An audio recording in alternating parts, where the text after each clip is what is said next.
আসসালামু আলাইকুম। দীর্ঘ প্রায় 2-3 ঘন্টার সফর দিয়ে সেই শ্রীমঙ্গলের শমশেরনগরের মৌলভীবাজার শমশেরনগরের সেই গল্ফ মাঠ। আসলে গল্ফ মাঠটা বিশাল আকারে অনেক বড়, আর তার পাশাপাশি হলো আপনার চা বাগান, আর এই গল্ফ মাঠটা দেখেন, মানে এতটা ভালো লাগতেছে। দেখেন এই যে অনেক মনোরঞ্জিত একটা জায়গা, আর নিরিবিলি জায়গা হলো, মানুষের আনাগোনা অনেক বেশি।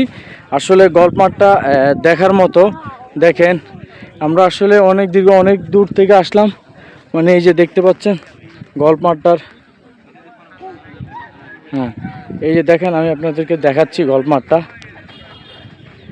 এই যে ব্লগটা আসলে এই জন্যই করা, এই যে দেখতেছেন এটি হলো গল্ফ মাঠ।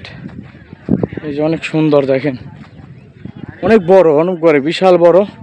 তারপরও আমি আপনাদেরকে দেখানোর জন্য আসলে মূলত এই ভিডিওগুলো করতেছি। দেখেন এই যে সবাই নামতেছে আর ছবি উঠাইতেছে। এই যে দেখেন কত সুন্দর। এটা হলো আপনার, আমি আবারও বলছি, এটা হলো মৌলভীবাজারে পড়ছে, মৌলভীবাজারের শমশেরনগর। তো আমি আর এই মাঠটা যে বিশাল বড়, তার পাশে আরেকটা ব্যাপার হলো যে আপনার চা বাগান আছে। মানুষ এই জায়গাটা ঘুরতে পারে এই চা বাগানে, এই জন্য আর এই সবাই একটু আসে। আসলে নিরিবিলি জায়গা সবাই পছন্দ করে, আর নিরিবিলি জায়গা সবাই পছন্দ করে বিধায় মানুষ এখানে একটু ঘুরতে আসে। এখন এখানে ফ্যামিলি নিয়ে ঘোরার জন্য সুন্দর একটা প্লেস। আমি একটু সামনের দিকে যাচ্ছি। এই দেখেন, গল্ফ মাঠটা আসলে যে আপনার দেখার মতো, যে একটা সবুজে ভরা, একটা অসাধারণ। আসলে বলে বুঝাইতে পারবো না। আমি আসলে ভিডিও এই জন্য করতেছি যে আমার অনেক কাঙ্ক্ষিত, আমার অনেক ভালোবাসার মানুষেরা আছে যারা এখনো আসলে এই গল্ফ মাঠে যারা এখনো আসতে পারে নাই বা আসে নাই, তাদের জন্য মূলত আসলে আমার এই ভিডিওটা করা। তা আমি চলে আসলাম, দেখেন গল্ফ মাঠে।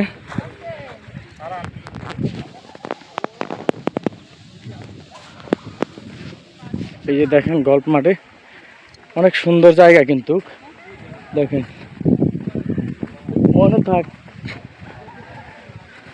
আমি আপনাদেরকে পুরা সবটা দেখাইতেছি। দেখেন গল্ফ মাঠটার ইয়েটা দেখেন। আজকে আমরা আসলে অনেক জায়গায় গেছি, অনেক জায়গা আছে। বিশেষ করে হলো মৌলভীবাজারের আপনার এই যে বড়লেখা থানায় মাধবকুণ্ডতে গেলাম। ওইখান থেকে হাকালুকি পাহাড়ে যাওয়ার কথা ছিল, আসলে সময় সাপেক্ষের কারণে আসলে যাওয়া হয়নি। বিশাল এই জায়গাটা দেখেন। তো যাই হোক, আসলে এই গল্ফ মাঠটা এই জন্য দেখাইতেছি। দেখেন বিশাল একটা জায়গা, দেখছেন? বিশাল, বলে বোঝাইতে পারবো না, বিশাল একটা জায়গা। তো সবাই আসলে যারা এই মৌলভীবাজারের শমশেরনগরের এই গল্ফ মাঠটা আসেননি, আসলে নিরিবিলি একটা জায়গা। সবাই আসলে এখানে ঘোরার জন্য একটা ভালো একটা প্লেস। বিশেষ করে আপনাদের পরিবার নিয়ে এখানে ঘোরার মতো একটা সুন্দর একটা প্লেস। আর ওই যে লাল যে নিশানাটা দিচ্ছে, আসলে সম্ভবত ওইখানে কেউ যায় না বিদায়, ওখানে একটু বিপদ সংকেত, এই জন্য আসলে মূলত যাওয়া হয় না। তো যাই হোক,